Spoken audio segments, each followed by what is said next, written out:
Good morning, Sampson Properties agents. My name is Mark Cabrera. I'm here to discuss with you multiple revenue stream. It's a good way to approach our business, being able to see our business in many different angles, and today that's exactly what I'm going to discuss with you. I'm going to talk to you how to improve your business through the process of being able to work your way through each and every part of the business that you can make money off of. See, something that we forget the importance of is the importance of being able to know what type of business that we're in. We are in a business that has, in an industry that has many different facets where you can make tremendous amount of income. And the income that we're talking about are in the millions if you wanted to. So it's really up to you what you want to do, of course. So it's the scale and the depth of your dreams and your goals and what you're trying to accomplish will get you there. So today with the multiple revenue stream concept, what we're going to be looking at is different areas you got to look at in terms of how you can improve your business that you currently have and add on businesses that will generate more revenue for you and also protect you from any kind of recession or any kind of downturn of the market. Because understanding many different ways of making income, when the market shifts, one side of your business go down and other parts of the industry of the business go up. So whereas if the rental business actually goes down, there's a direct correlation to other aspects of the businesses that are actually becomes an opportunity, like investments and things like that. So this is something that we're going to be discussing today. But more importantly, right now, is what we're going to look at before you even discuss multiple revenue stream is what pillars are you going to be looking at of what I call pillars of success. There are three areas that we need to focus our business on and making sure that we're doing things correctly. The first one is delegating your work properly, not abdicating your work, which means you have to know what you're delegating in order for you to free up time so then you can have more time for you to be able to prospect, be able to grow your business this way, because your fundamentals starts with prospecting. So freeing up your time by delegating the work that doesn't produce transactions for you. I usually personally delegate most of my work between technology and having someone assist me with my bookkeeping and accounting so I don't have to deal with the finances as much as possible. I get a monthly report, daily activity report that I'm seeing exactly where I'm at financially. And then I'm also delegated a bunch of my administrative work where we're looking at typing things like on paper for me to be able to review rather than me physically typing my offers. I have someone actually type my offers and I review them, make sure everything's good. So it frees up my time. And any communication by email that some time wasters out there that come out there and try to sell you business or whatever, I have someone actually cleaning up my emails, making sure that all those things are clear. So those things is fundamental to our business, making sure you're delegating certain things that does not produce you income. So this is the first step in regards to being able to kind of understand that in order for you to get to the multiple revenue stream aspect of it, you have to actually be able to work yourself into the first line of your focus or your business. And another part of this is focus on no more than 3 tasks at a time. There's a study by this gentleman by the name of Darren Hardy from Success Magazine that he interviewed all these billionaires and they're very, very successful, like Oprah Winfrey, the Apple CEO before, Steve Jobs, and Warren Buffett, and they all came up with certain things that really worked for them. And one of those is they only work on 3 things at a time. What I'm saying that is you have a whole checklist of things that you want to accomplish. You wrote it down.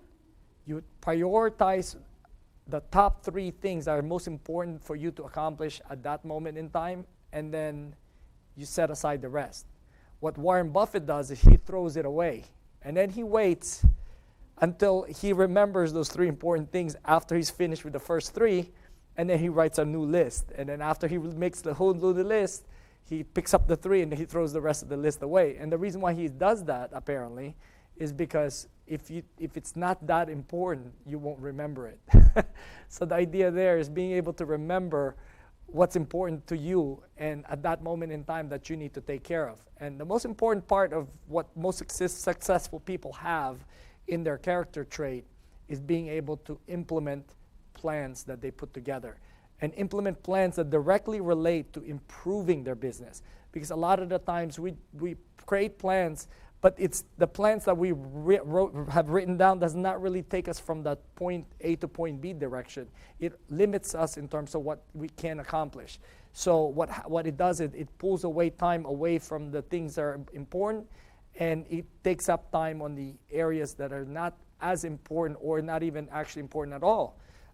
To me, checking emails is not the most important thing for me. To me, is knowing what's important in my emails is what's important to me. So I have someone actually usually filter my email and actually determine what's the most important for me to be able to actually look at. And then at the end of the day, if I have enough time, I look at the rest of the email and see if there's anything there.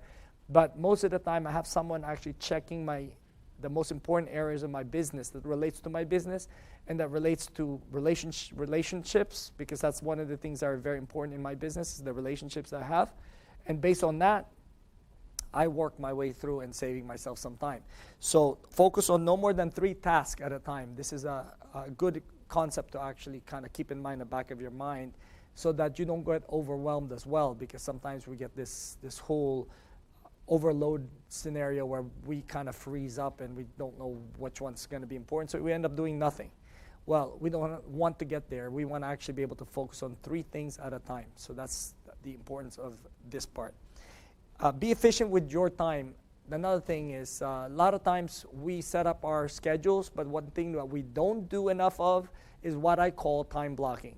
So these are the fundamentals that you actually need to have, and then you can look at the multiple revenue streams. Because one thing I don't want is kind of confuse you and think like, oh yeah, okay, there's still so much amount of business that we can go after. Well, yes, there is, but you have to go after the fundamental things that makes anyone successful, is being able to manage their time. I normally return phone calls if I'm not available. So if I'm in front of a client and a person calls me, that person can wait. I mean, we're not in the doctor business of like on call where someone's gonna die if you don't pick up the phone, okay? We're not in that kind of business of 911. So what I normally do is if I'm in front of a client, I make that client feel important. So I don't usually answer my calls in most cases unless it's super urgent that I need to actually tell my client, hey, listen, this is like a do or die scenario. I really need to take care of this phone call. Let me step aside. But most of the time, I don't do that. One of the reasons why is because I control my time. My clients do not control my time. So if I'm actually out there doing my business every day, right, and I have a particular appointment or I need to do a particular thing, even an appointment to myself, that's very important. See, one thing I can tell you, when you set up a prospecting call time, that's one of the most important things you get to do throughout the day. So if you're putting calls out, a lot of the times people will call you right back, right? The only problem with that is you don't finish your calls that you set yourself up to do. So my recommendation is just keep putting calls out there until you finish the number of calls you're supposed to do at a particular period of time. And if there's an appointment that someone wants to see a house so badly, you know what? If you had an appointment to show houses that same exact time, another person's trying to actually show a house as well, I can guarantee you're not going to actually cancel that showing because it's as important as each other. But phone calling and prospecting is even more important than showing houses or even ratifying contracts, because you don't have any contracts to ratify if you don't have any clients to begin with. So you always start with the base of being able to prospect to be able to get clients, and then from there you work your way through. Everything else can be put into the time blocks that I'm talking to you about. Most of the time, the way I schedule my stuff is all in the morning. I do my morning stuff for my personal things, like setting up my business, setting up my processes, setting up my goals, setting up exactly where I'm in my goals, measuring my goals. All those things happen in the morning. And then in the afternoon, I show houses or meet clients or do whatever I need to do regarding the clients. So in the morning, that's where I always do my prospecting as well, because in the mornings, number one, your mind is fresh, you're sharp, and mind is fresh.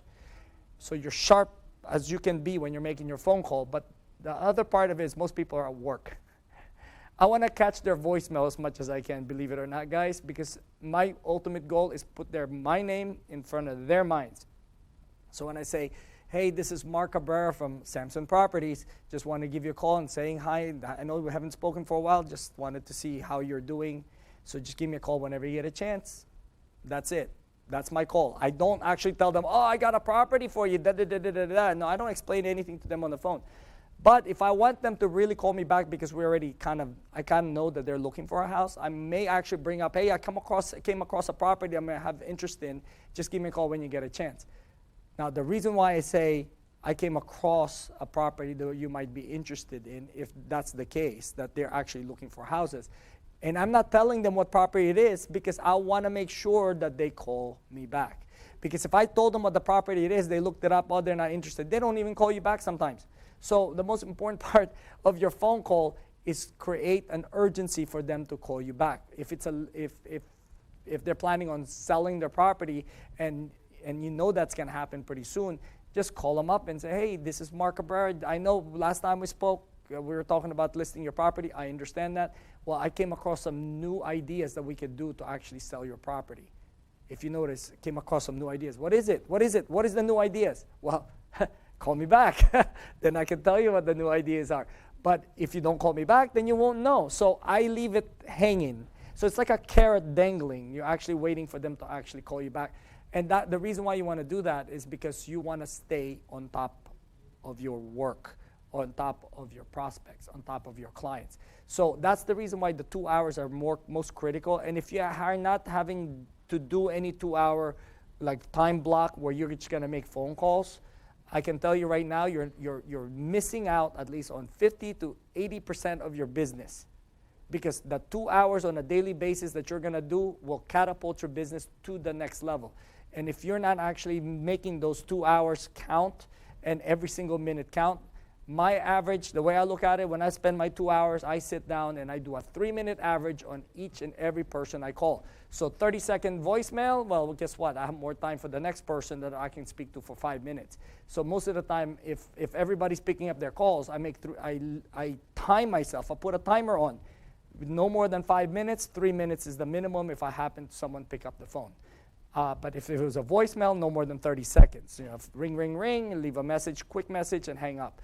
The reason why I want to do that is I want to maximize my time to reach out to many people.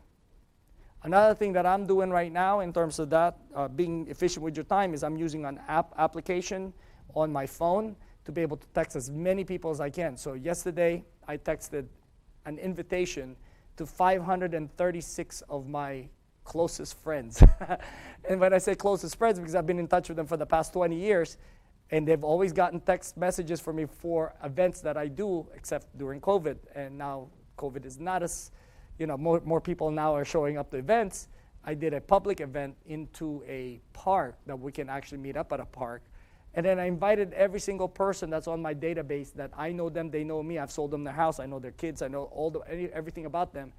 536 of them received the messages yesterday.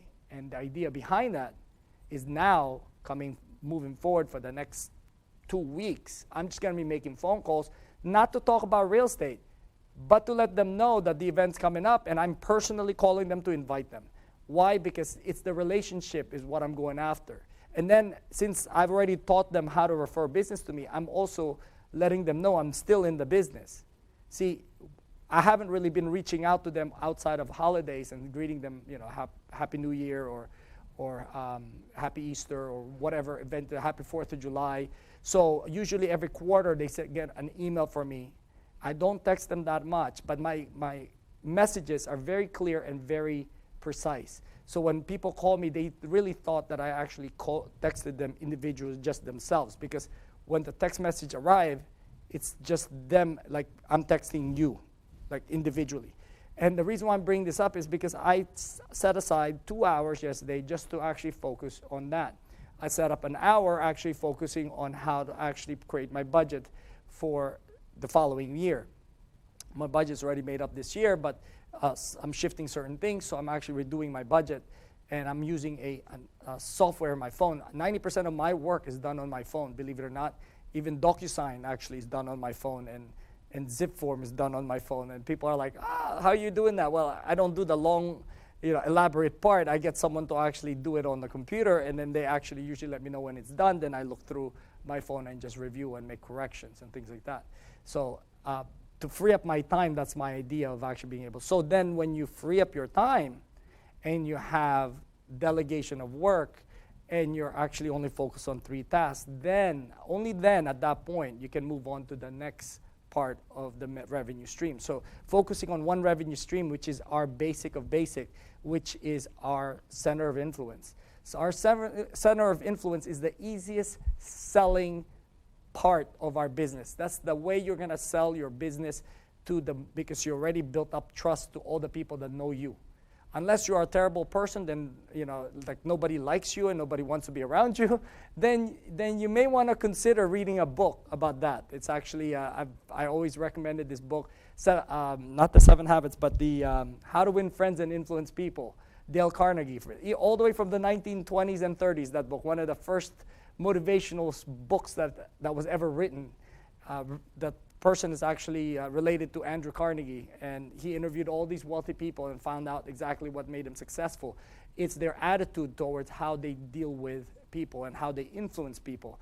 And that book gave me such a big insight in terms of what I wasn't doing, the way I was programmed growing up. Believe it or not, we're all programmed a certain way. We're all programmed how to work for someone, how to please other people. This is the way we were raised, if you really think about it. Your parents actually, when you were growing up, you are allowed to do certain things and not allowed to do certain things, but then as you were growing up, you always, in the back of your mind, needed to please your parents until you became a teenager. It's like, oh no, I can think for myself, now I'm a teenager, so you start rebelling, right? Well, that rebellion part is really what you call entrepreneurship.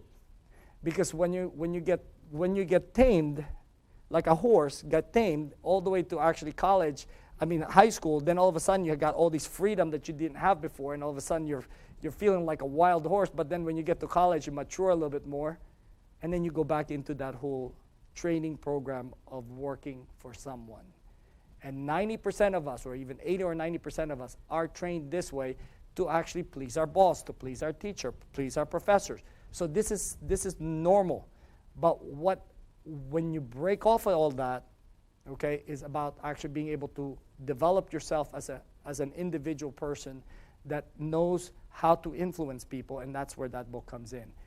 The How to Win Friends and Influence People is something that I would read if you don't have a lot of friends and you've been around here for many years. You know, maybe you should start looking at yourself and thinking, okay, what am I doing wrong and what am I doing right? Well, start with what you're doing right. And then, you know, you can ignore in the beginning what you're doing wrong, but you're going to have a epiphany one of these days once you've read it 2 or 3 times, because I have one of my mentees, actually, I had her read this thing 3 times. On the 3rd time, she came into the office all excited. She's like, oh my gosh, I figured this thing out. I got all these things that I wasn't doing right. So as soon as she started implementing what she was doing wrong and actually implementing, replaced it with the things that she's doing right, business explodes. And I'm talking about business because when I met her 6 months before that, she had no clients and she was so frustrated. So I told her, I was like, well, tell you what, we're going to start our training program with you and we're going to help you actually grow your business. Let's start with this. I want you to read this book. And she's like, okay. So a week later came back, she's like, oh, I read it. Okay, I want you to read it 3 times. Huh? 3 times? Why would I read a book 3 times? I was like, well, because reading a book for the first time is usually more for entertainment purposes, okay? And every time you read a book, you probably pick up 10% of what's in that book. Not until you read it the 2nd time or the 3rd time or the 4th time. I actually read a book, believe it or not, 15 times, to the point that I know everything about that book. And the reason why is because it applies to my business, right? So even on that book, that How to Win Friends and Influence People, that book is so critical to how I speak today. It became part of me in terms of how I'm able to communicate, that I get so many things for free. And even my wife is amazed, like, how do you get these things for free? I'm like, I don't expect it, they just give. So what do you want me to do? But in that end though, one of the key elements that you'll walk away from that is when you're giving out bad news to somebody, right? Or you're trying to tell them that they did something wrong. Approach it every time. The approach that you need to take is, what if I was on that person's shoes? How would I receive that message? So then what that book teaches you is to humanize the message, which means to make it softer so then they will understand the message without shooting the messenger. So you being the messenger of whatever message you're trying to put out, you want to make sure that you retain that relationship with that person, even though there's I would say there's a disconnect that you want to just tell somebody they're wrong, right? But it's not about what's right and what's wrong. It's about how you deliver the message that makes it effective. If you're planning on delivering a message that does not become effective, don't bother delivering it. That's one of the things you will learn in that book. If you think that you're right and the other person is wrong, but if you're going to deliver it in such a way that that person's going to get offended and they won't listen to you anyway, don't bother. Why would you do such a thing to deliver a message that the message is not going to be received well? Because you can only receive message from someone if that person, number one, you have respect for. Number two, the person is delivering it in such a way that you don't get insulted and your defense mechanism pops up like a big brick wall that you cannot actually penetrate through. So you gotta be able to get around that. And the way to get around that is really to be able to kind of work your way through being able to point out good things about the person. So you kind of put the nice lining on the top, and then you break it down on the things that they're not doing right, and then you finish it off with a nice ending that why they should actually make those improvements and why it would be good for them. See, sometimes I have one agent that came up to me actually last week. We do a weekly meeting. I do weekly one-on-ones with my mentees. And one of my mentees came up to me and is like, well, I'm going to tell my client that I'm not making enough money if they're not going to use me as their listing agent on the other properties. I'm like, okay, well, that's an approach. But if you notice, yeah, that's an approach. So acknowledging that, oh, yeah, okay, I heard you. I heard what you had to say. That's an approach. But let me tell you, there could be a better approach to this. And she's like, what's the better approach?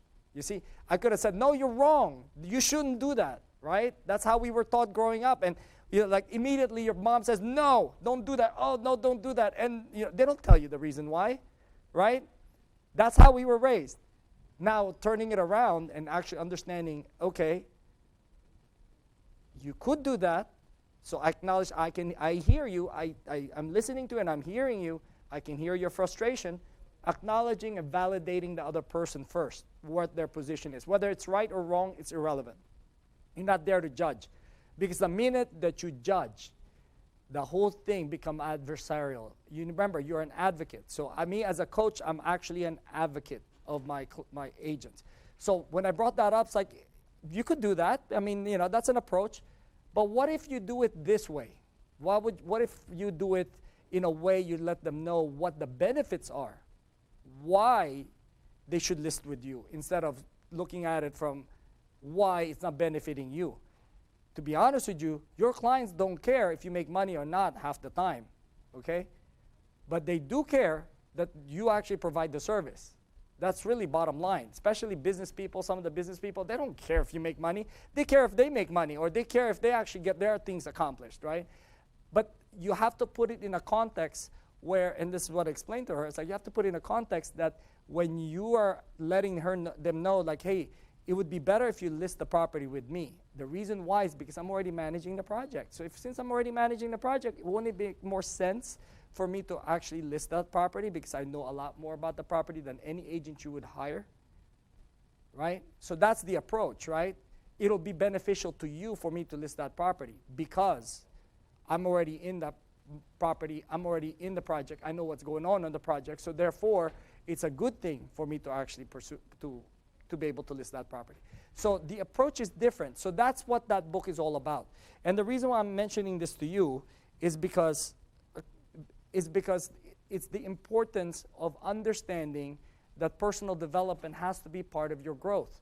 So going into this multiple level, multiple stream business, revenue stream that we're looking at, you have to have a way for you to be able to understand that your basic part of your business, which is the main source of your business, that if you're not selling any houses right now, you start with the people you know, right? And then when you actually know it so well, then you expand out and bring more people around the people that, so you have like 3 or 4 circles.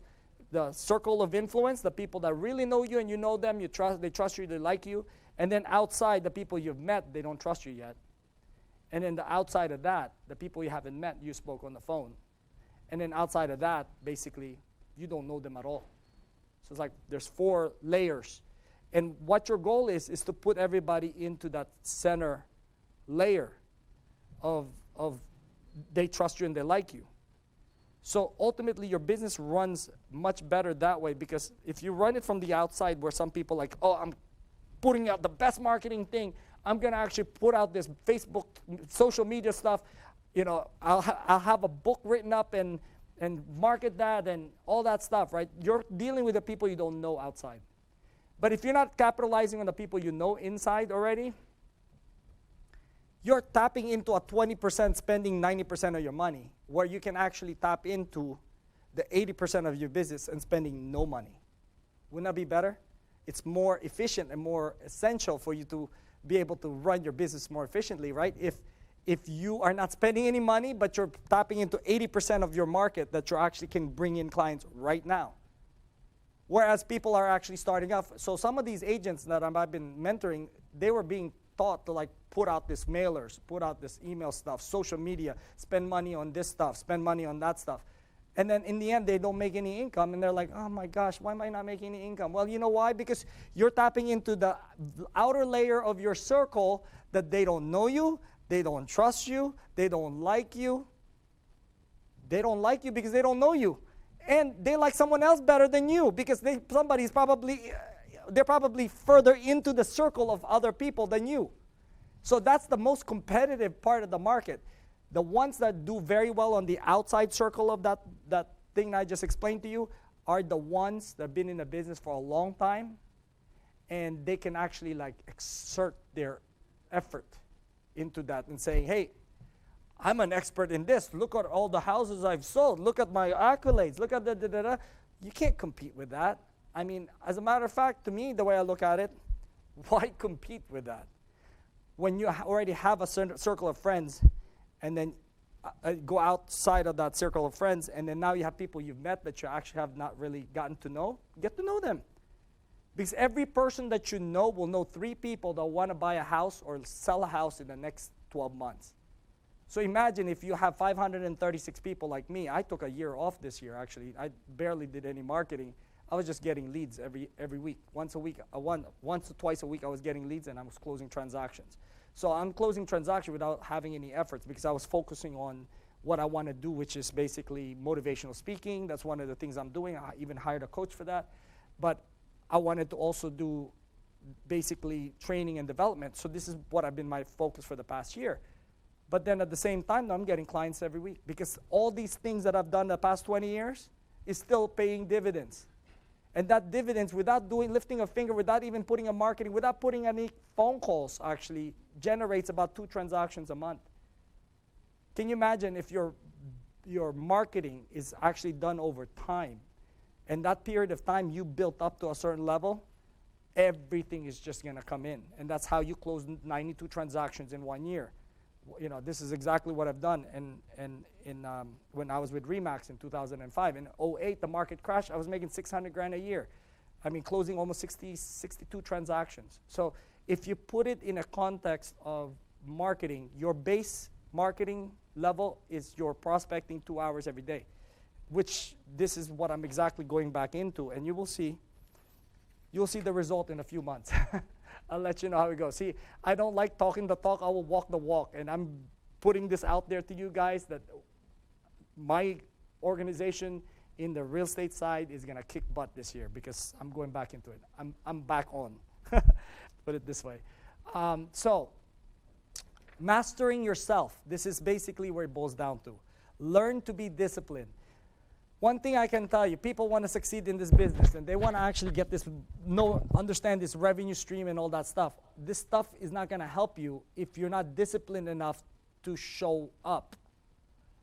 Be present on the things that matters to you. If real estate matters to you, be there when you say you're going to be there.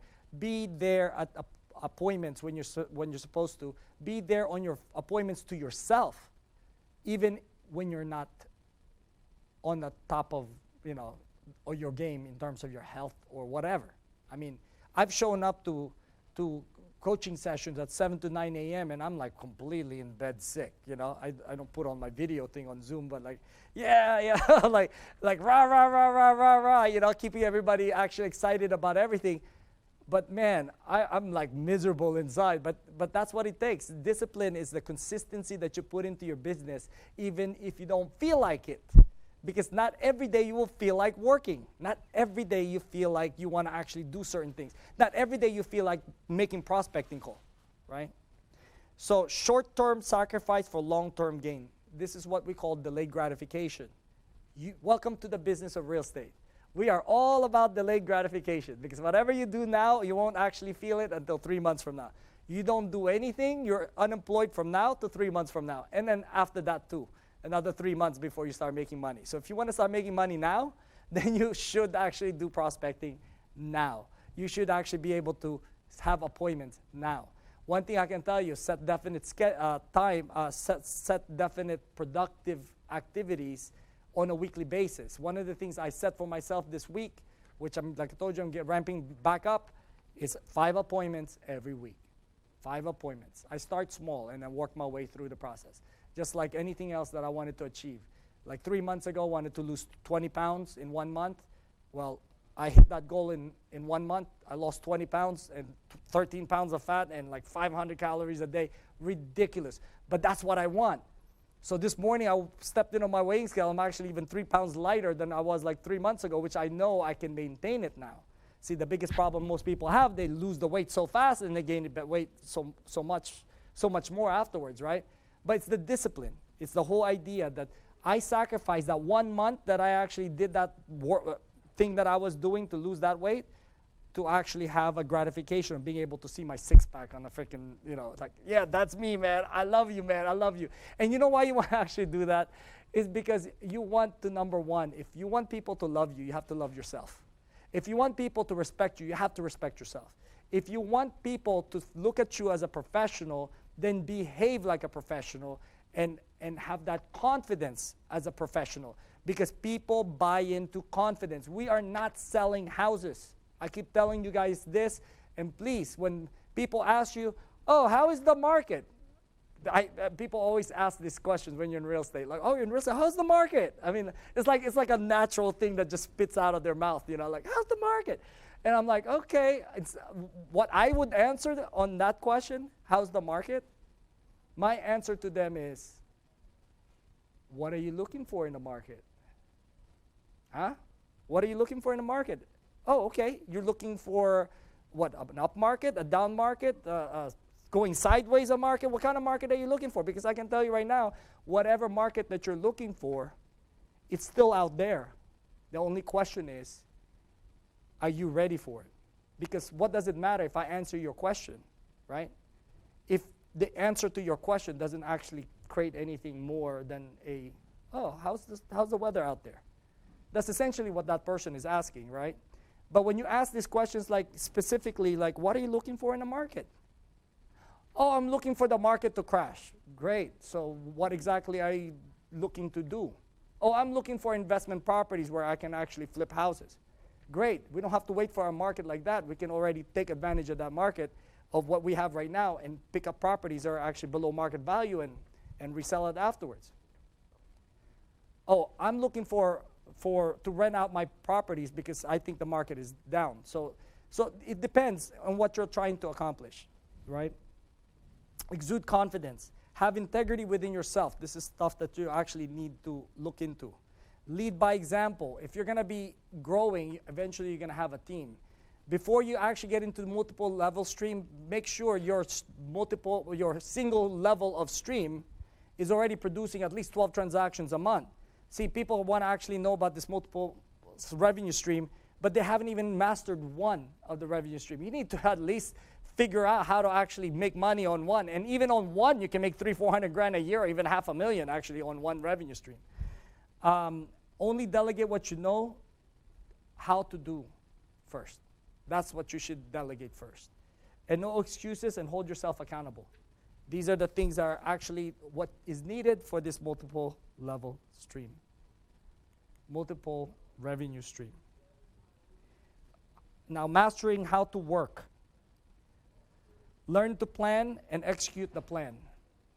I don't know how many of you guys have written plans, but if you don't, you're actually like having a boat in the middle of the lake that you don't have any paddle. You're hoping to get to the shore somehow. It's like, oh, please, let me use my hand here, you know.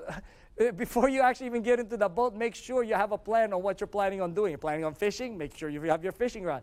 You're planning on actually rowing to the middle of the water, then have your paddles ready. Or you want to actually use one of those motorboat kind of thing, motors, perfectly fine. Have a plan.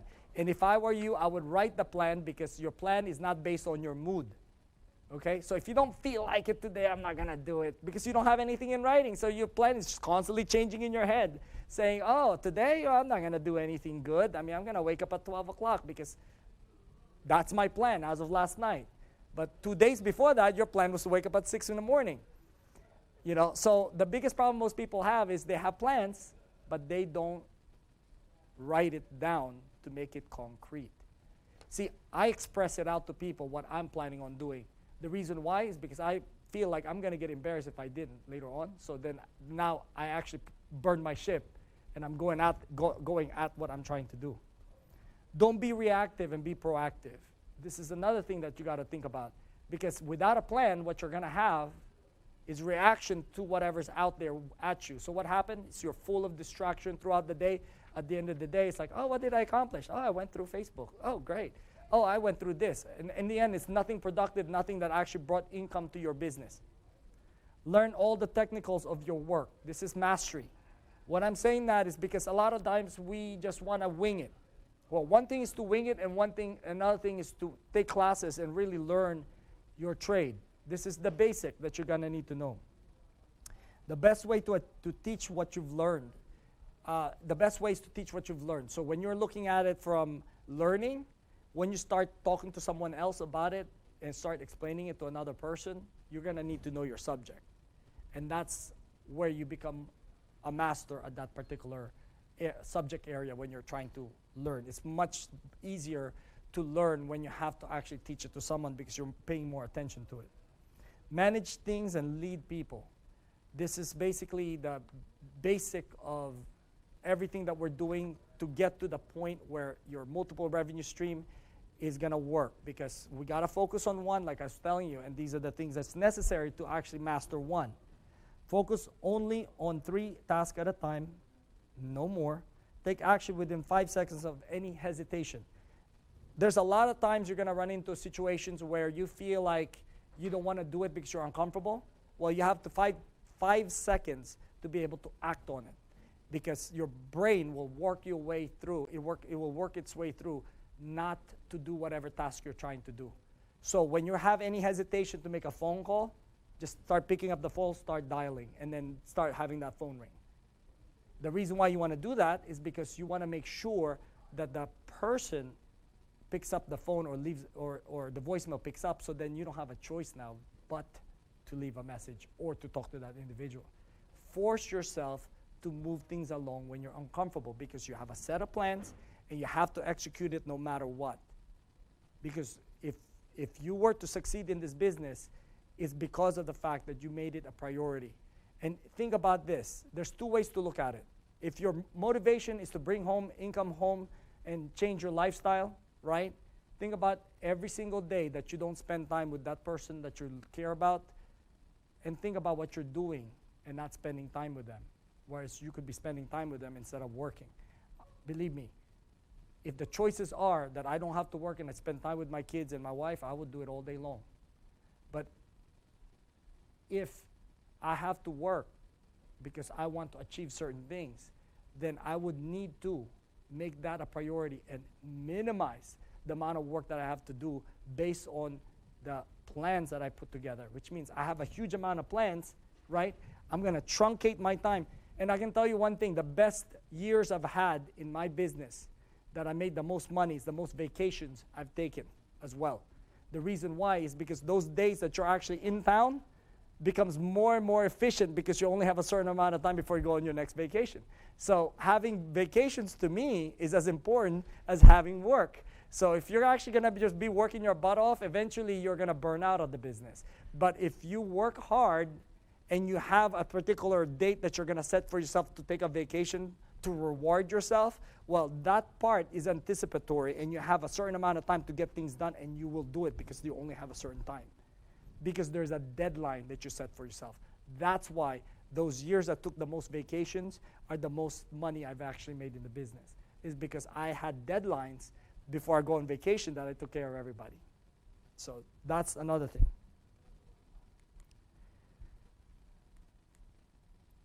The approach to revenue stream. Focus on one task at a time, master one revenue stream first, like we talked about, and document your process. Simplicity is key. Document your process. The reason why is if you're going to get into multiple revenue stream, once you've mastered it, somebody has to be able to duplicate it. You have to be able to duplicate yourself. Because if you're doing 7, 8 revenue streams like the way I'm doing right now, I swear to you, I won't be able to do it by myself. I would actually have others doing certain things, and I'm only doing the most critical parts of each of the 7 or 8 different revenue stream. The reason why we were building up to this point, maybe you're wondering like, oh, why is not Mark actually just saying the multiple revenue stream right away? Well, it's because you're not going to be doing all 7 or 8 or whatever amount of revenue stream you're doing. You're going to be setting up processes for others to be able to do the majority of it, 80% of the 7 or 8 revenue stream that you're looking at, and then you're focusing on making sure that you grow it, you maintain it, and you grow it. And that's your part of the business. Your part of each of the business that you're doing. Your job is to set up processes and actually make sure the processes are working and adjust those processes to make it work even better. So this is something that I would highly recommend doing. Now we're getting here. Types of revenue stream source. You have residential, you have commercial. Everybody pretty much knows this, right? You have listings, you have buyers or sales, you have rental listings, or you have renters that actually want to rent properties. You have property or project management. Property management is basically you're looking at property management, rental properties that you're managing for other clients that you have. And then you have project management. Project management are for investors that you're managing their project. I charge $10,000 per project for my investor. I charge a flat fee, 10 grand to manage your project. So put me on your bottom number, and you don't have to touch a single thing on that. You don't have to touch a single screw or screwdriver to actually fix that darn thing. I do everything myself. When I say myself, I don't do the project. I manage a project. So I hire the contractors, make sure that it's being done on time and delivered to my investors. This is the way I look at it. So you got the project management, you got the property management, which I'm managing properties myself, and I've been doing it for many years. I used to manage 54 properties for my mentor when I first started in the business. Actually, 4 years after I started in the business, I became a buyer's agent or a mentee to a producing agent, and I managed 54 of his properties, and that's what I used to do. So I'm very familiar with property management. And then you have the niche for areas where foreclosures, short sales, bankruptcy, divorce, probate, trust. The best part people don't realize, divorce is the best one, guys, because you got 3 properties, maybe 2 rental properties and 1 sale. Or if everybody agrees that they want to move and you actually get along with everyone, just don't take sides. Make sure you're actually like balancing this thing up properly, that you're friends with both husband and wife who's actually getting divorced. Or for me, I would rather have them together if they're happy. But sometimes I see them like, oh my gosh, I mean, they're about to actually like hang each other, you know. So it's better to kind of work their way through. So as a matter of fact, I have clients right now I'm dealing with the divorce scenario where they actually would need to sell the house. And I think the wife wants to buy a bigger house and the husband wants to rent. So I got 3 transactions out of it. And then you have probate, people passing away. get inheriting properties. I have those type of people as well, and clients as well. And then we have the trust, where people build like portfolios for investments for their children, right? That's something you can implant in someone's brain when they're actually like all like giddy up about their career, and they're like, oh my gosh, I want to give something to my children. Let's set up a trust. Let's buy several properties, not just one, several properties for your kids, and we set it up in a certain way that they can get the property and minimize your tax. I know this tax accountant who actually can do that, right? So this is the kind of things that you can do in our business. You got investment flips. I call them recyclable clients, because you can recycle them over and over and over. You actually have a client, buys a house from you, make money, sell the house from you, make money, and do it again, do it 4 times a year. I mean, you can literally make a living doing this. I have a gentleman that I met in Las Vegas. He was number 1 or number 2 for the whole Remax and Remax. We might be making $3 million individually. He only sells about 8 to 10 houses a year. He made like $3 million. And I told him, how do you make that kind of money with 8, 9 trucks? And he's like, one day I was doing an open house and I met this guy who's from Russia, and he's one of the oligarchs I didn't even know. So he decided he wants to buy this one listing I had for $1.5 million. And then from there, basically, he bought another house. And then his friends actually started introducing me to his friends. So we started buying houses here and there. And next thing you know, I'm selling houses to all these oligarchs. And they buy them. And then after like 2 years or 1 year or 2 years, they sell them, like similar to, I guess, kind of cleaning up the money, where they're getting it from, I don't know. But something's going on over there. But hey, he's like, hey, I'm doing this very well. I'm actually making a lot of money doing this. So investment flips, investors are actually one of the best clients you get to work with, but just don't allow them to actually run you over and run you ragged, because sometimes people actually like, oh, I want this discount because you're going to be working with me a lot. And I'm like, come on. I mean, we all may have to make money somewhere, Maybe I can manage your property for 10 grand, so then you don't have to touch anything. You just walk away with checks every time. So that's my approach to especially the busy ones. Have like investors who are doctors or like investing in real estate. So that's one of the things I do with them. And then you have buy and holds. To buy and to hold, like rental properties, multiple rental properties, and eventually have them paid off. This is actually a good strategy for retirement, right? Because when you have paid off properties and you have plenty of them, then it's much easier for you to retire. You just collect your checks every month, right? So let's begin here.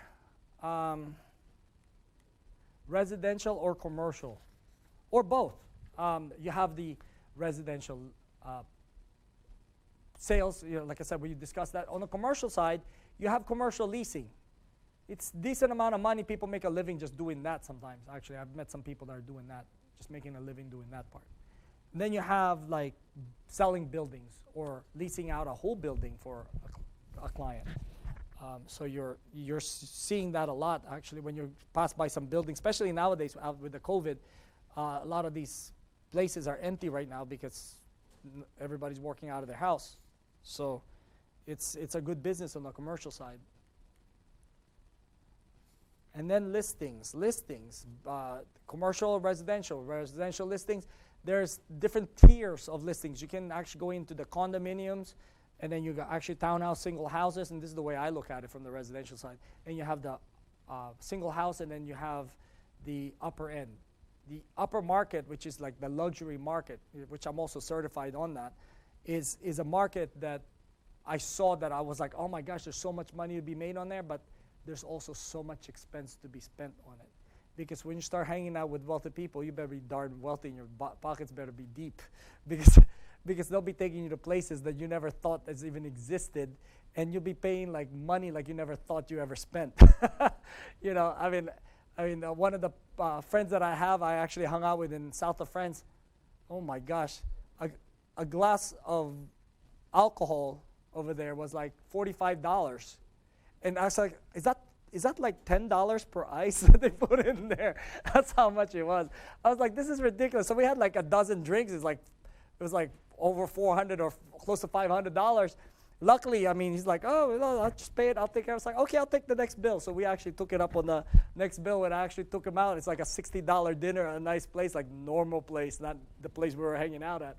So, I mean, it's a whole different world actually dealing with that. And even if I get to that point when I used to be at that point, I could never spend myself to spend that kind of money to begin with. It's just not in me, I guess. Or even if, some people are just not like that. So, but sales or buyer's agent, right? You guys already know this.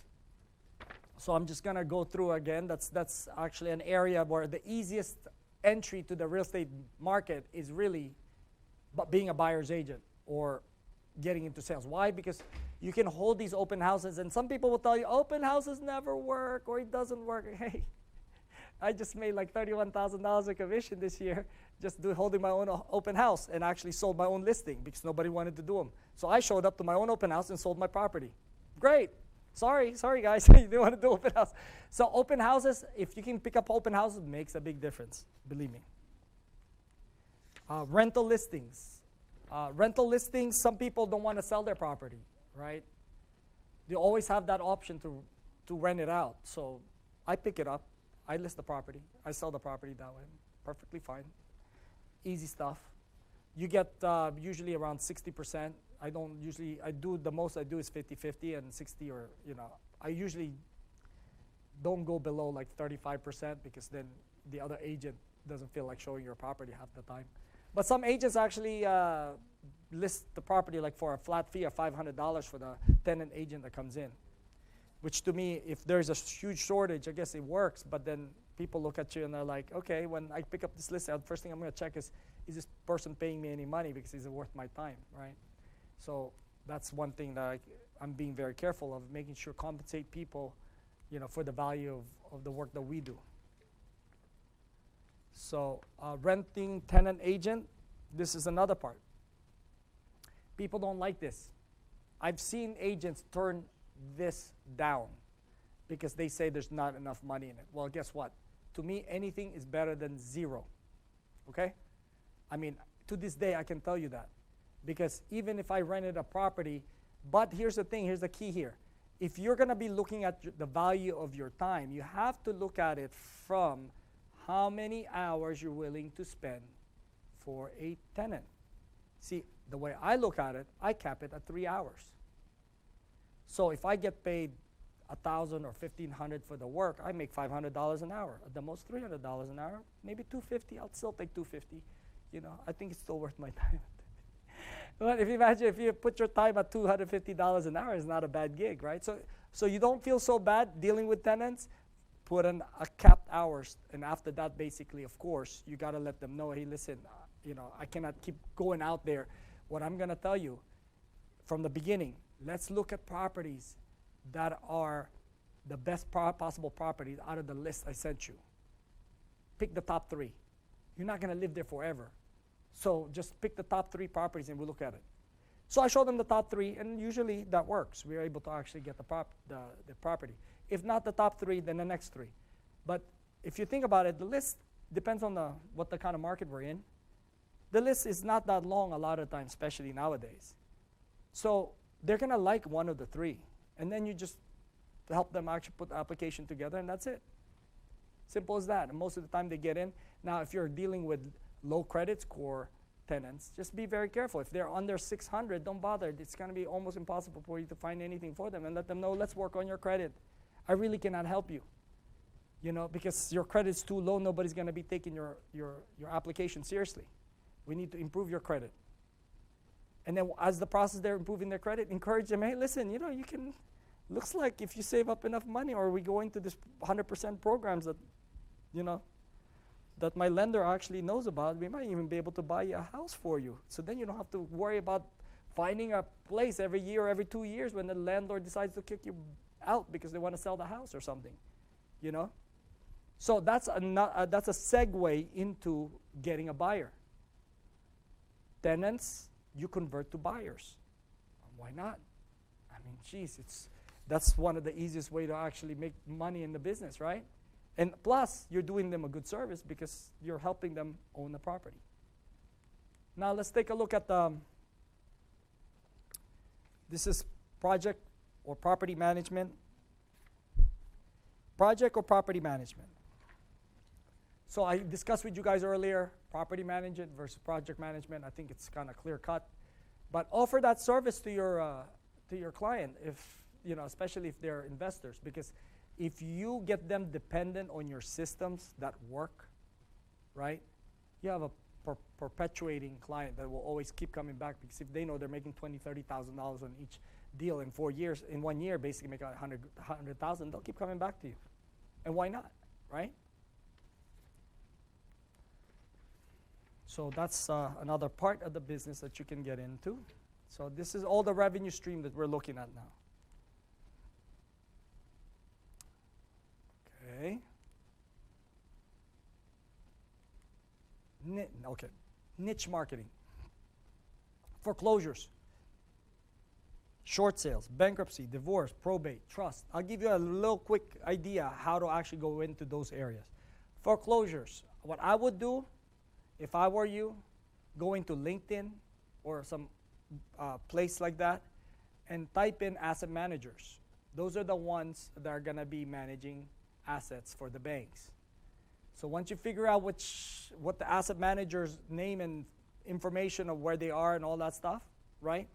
Send something out to them. Let them know that this is that you work on. This is some area that you're actually doing business in, foreclosures.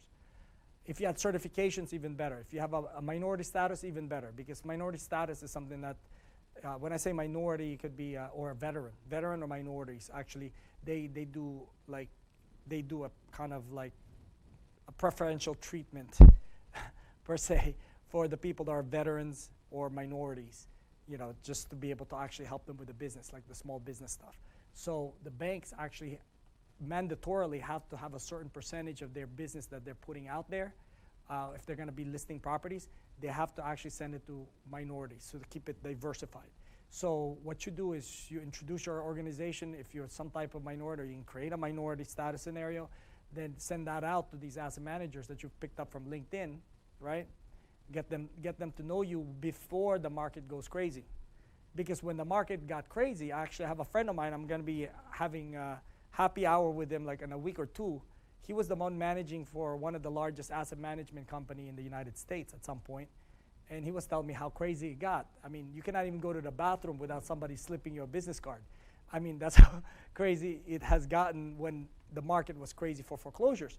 And all these parties and all these events being held and everything, it got really that crazy. But then if you don't want to get into that craziness, get to know people before the crazy market hits, because at some point what goes up must come down. It's like gravity. So if you're looking at the way our market is, it's not going to be up forever. I mean, that's wishful thinking. I really feel that I would want our market to be up forever, but it's going to come down at some point. And it's already, you can start seeing the cracks when the Federal Reserve is saying they're introducing the idea of raising the rates, raising the bond rate. And that actually affects the mortgage. And the mortgage interest rate goes up, basically you will have less buyers because the affordability of properties versus what the interest rate is and their monthly payment is going to look like, it's not going to be something they would want to live in. So they probably either wait or actually just keep renting. So you're going to have a whole shift, like what happened in 08, like what happened in 01, like happened in 1991 or 92, when all these things actually factored in terms of your. And the reason why properties are going up, of course, is because there's not enough inventory. COVID actually affected that. But understand how the market moves, then you can get into foreclosures and be able to be early enough to try to reach out to those banks and asset managers to let them know, hey, I'm actually here. This is what I specialize in.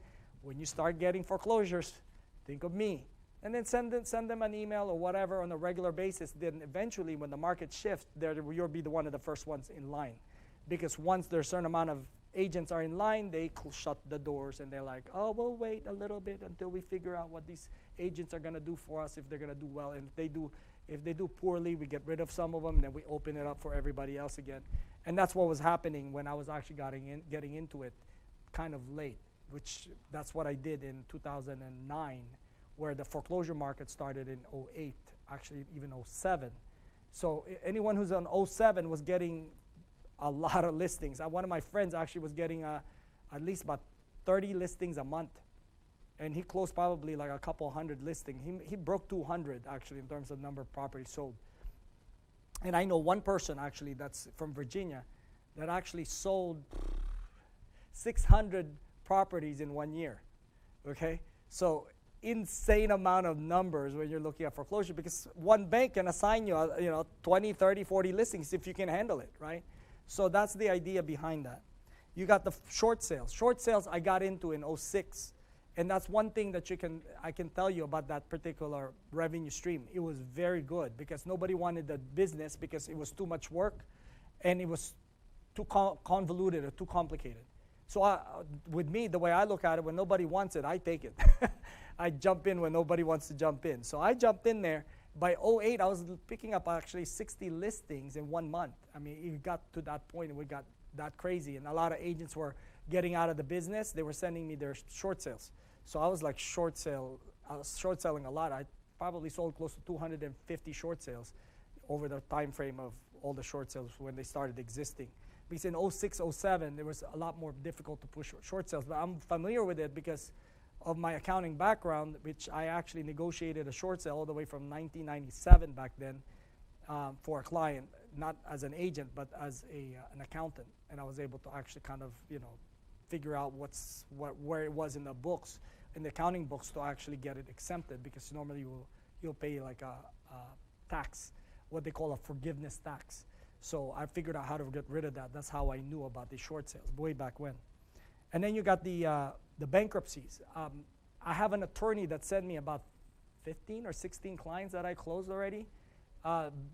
Bankruptcy attorneys are excellent for that. So what I do is I send my bankruptcy clients that are actually going bankrupt, and they're like, I want to buy a house. I'm like, your credit looks not so great. I mean, you owe like $200,000 and your credit score is like 430. I mean, why don't you file bankruptcy and then we'll deal with this actually fixing it up afterwards. And now you even have programs back. The programs are back, guys, that you can actually get loans after bankruptcy. I mean, they didn't have that for the longest time after 08. But I probably lost like 12 from no documentation when that went away. But now they're actually back. They're all back, guys. I mean, we should be making a lot of money right now, right? So that's another thing I can tell you. Bankruptcy attorneys are going to be very helpful for you guys in situations like this, because if they're going through foreclosure, let's check it out. So let's say they're going through foreclosure and they're going bankrupt, and then you caught them at the right time because you know about this multiple revenue stream kind of gig, right? You catch them at the right time when they're actually kind of losing their house, right? And you say, oh, why didn't you talk to this attorney? And this attorney actually sends you business, right? Because you send each other business back and forth. So you got a vendor that actually picks up clients that need to unload multiple properties, and they would rather not foreclose on it. They would rather short sale those properties. That's how I picked up 15 clients out of one attorney, because I was sending him the bankruptcy. He's sending me the short sales. So we were just going back and forth. I have one client that actually was a CEO of a company, and the bankruptcy attorney called me. He's like, hey, Mark, this guy makes $170,000 a year, and he wants to file bankruptcy. It's not jamming. It's not gelling. It's not going to work. So let me go ahead and, can you take care of the properties? He's got 3 properties to unload and over $100,000 of credit card debt. I'm like, come on in. So he came into my office.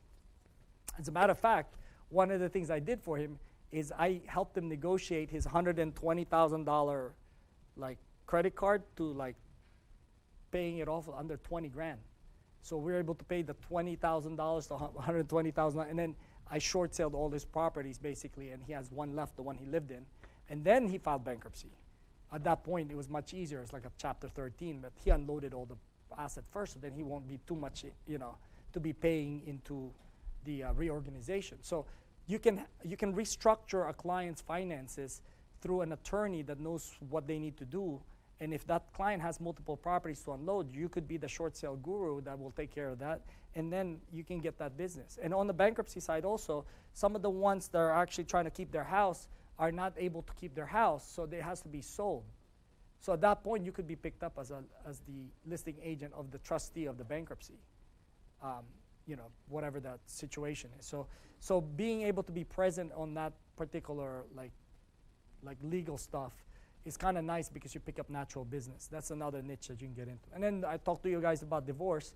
I mean, I really despise divorce unless everybody will be happy when they walk away, you know? So, and then you have probate.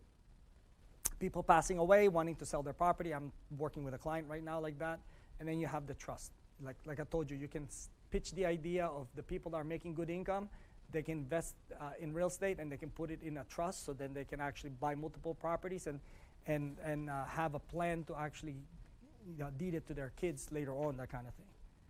Or pass it on to their children, however it's going to work on that part. And then you got the investment flips, right? I think you guys already know that. This is like what I call the recyclable clients that you get to deal with, and I talked to you guys earlier about that. It's being able to kind of guide them through the process. You can project manage their property if they're not hands-on. If they're hands-on, then you can just pick up the listing, sell it, and do it over and over and over. And then you have the buy and hold clients. I have clients that are like this, that over the years that I've been working with, they just buy houses and they leave it there and they ask me to help them rent it out. Sometimes I manage the property, sometimes I don't. But in the end, everything works out because eventually they sell the property for some reason. If kids going to college, they need some money, they unload one of the properties that they have. I list the property, sell the property, and then they use it for college, paying for college. So it's all in the matter of how people plan their finances. You want to be part of that. That's the whole idea between all these niches that I just showed you guys. So, concluding this,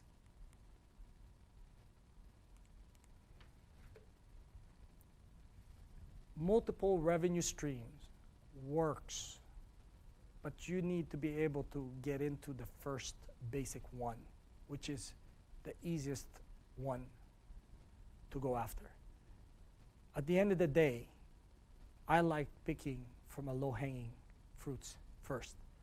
And then once that is actually depleted, or it's actually, instead of going to the next tree, you can go after the other fruits that's in that tree.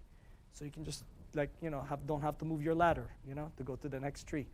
But if it was me, in the beginning, I'll just keep picking out the low-hanging fruits and don't even have a ladder and just go from one tree to the next because that's the easiest way to make money in this business.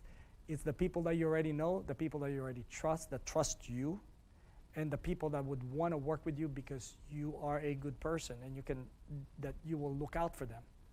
And a genuine amount of care with the people that know you is very important, because those are the ones that are what I call a walking billboard that will constantly refer you to others. And the skills that you need to acquire is to teach them how to refer business to you. But that's for another class. So thank you very much for your time, and I hope this was helpful.